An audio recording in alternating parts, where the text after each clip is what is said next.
ಬೆಳಗಿನ ಶಾಂತ ಸಮಯ. ಗಡಿಯಾರದಲ್ಲಿ 6 ಗಂಟೆ. ಮೈಸೂರಿನಿಂದ ಹಿಮದ್ ಗೋಪಾಲಸ್ವಾಮಿ ಬೆಟ್ಟದ ಕಡೆಗೆ ನನ್ನ ಪ್ರಯಾಣ ಆರಂಭವಾಯಿತು.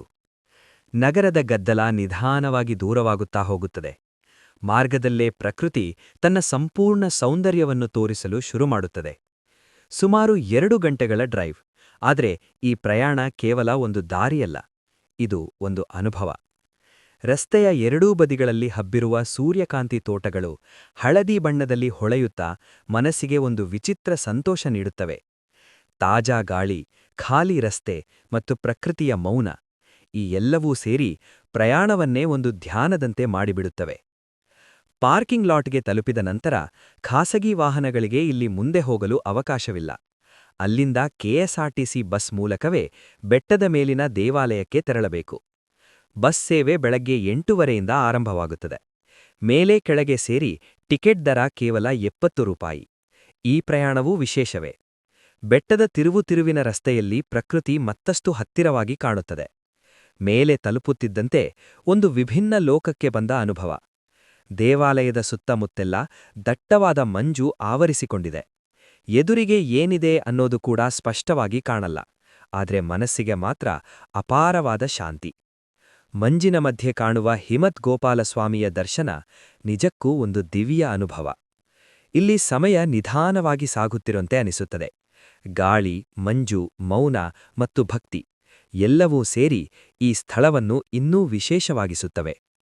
ಹಿಮತ್ ಗೋಪಾಲಸ್ವಾಮಿ ಬೆಟ್ಟ ಇದು ಕೇವಲ ಒಂದು ಪ್ರವಾಸಿ ಸ್ಥಳವಲ್ಲ, ಇದು ಒಂದು ಅನುಭವ, ಒಂದು ಭಕ್ತಿಯ ಪ್ರಯಾಣ ಮತ್ತು ಮನಸ್ಸಿಗೆ ಸಿಗುವ ಶಾಂತಿಯ ಸ್ಥಳ.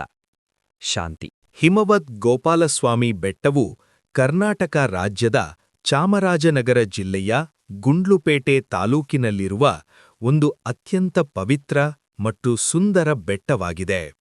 ಈ ಬೆಟ್ಟವು ಸಮುದ್ರ ಮಟ್ಟದಿಂದ ಸುಮಾರು 1450 ಮೀಟರ್ ಎತ್ತರದಲ್ಲಿದ್ದು ದಟ್ಟವಾದ ಅರಣ್ಯದಿಂದ ಸುತ್ತುವರಿದಿದೆ. ಇದೇ ಬಂಡೀಪುರ ರಾಷ್ಟ್ರೀಯ ಉದ್ಯಾನವನದ ಅತಿ ಎತ್ತರದ ಶಿಖರವೂ ಆಗಿದೆ. ಬಂಡೀಪುರದ ಮಧ್ಯಭಾಗದಲ್ಲಿರುವುದರಿಂದ ಇಲ್ಲಿ ಆನೆಗಳು ಸೇರಿದಂತೆ ಹಲವು ವನ್ಯಜೀವಿಗಳು ಆಗಾಗ್ಗೆ ಕಾಣಿಸಿಕೊಳ್ಳುತ್ತವೆ.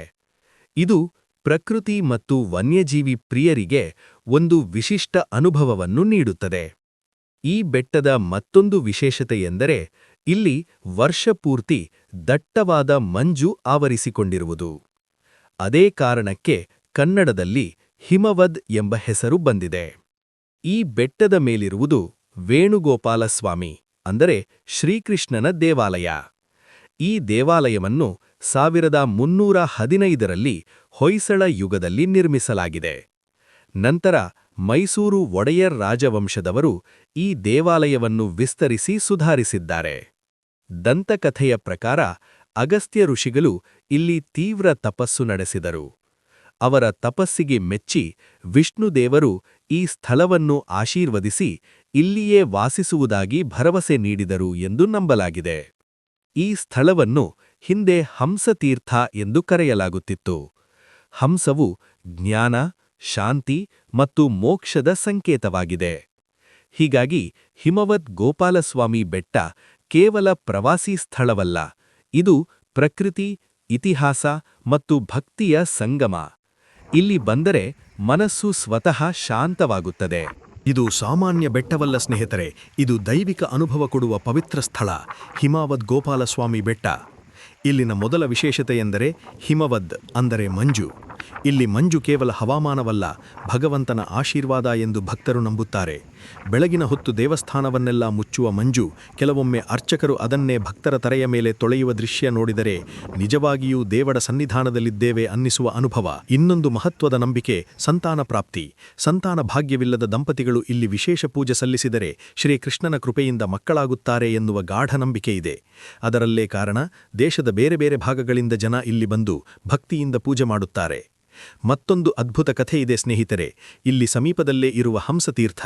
ಪುರಾಣದ ಪ್ರಕಾರ ಒಂದು ಕಾಗೆ ಈ ತೀರ್ಥದಲ್ಲಿ ಸ್ನಾನ ಮಾಡಿದಾಗ ಅದು ಪವಿತ್ರ ಹಂಸವಾಗಿ ಮಾರ್ಪಟ್ಟಿದಂತೆ. ಅದರ ಪರಿಣಾಮವಾಗಿ ಈ ಬೆಟ್ಟದಲ್ಲಿ ಕಾಗೆಗಳು ಕಾಣಿಸಿಕೊಳ್ಳುವುದಿಲ್ಲ ಎನ್ನುವ ನಂಬಿಕೆಯಿದೆ. ಇದು ನಂಬಿಕೆಯಾಗಲಿ ಕಥೆಯಾಗಲಿ, ಇಲ್ಲಿನ ವಾತಾವರಣ ಮಾತ್ರ ಸಂಪೂರ್ಣ ದೈವಿಕ.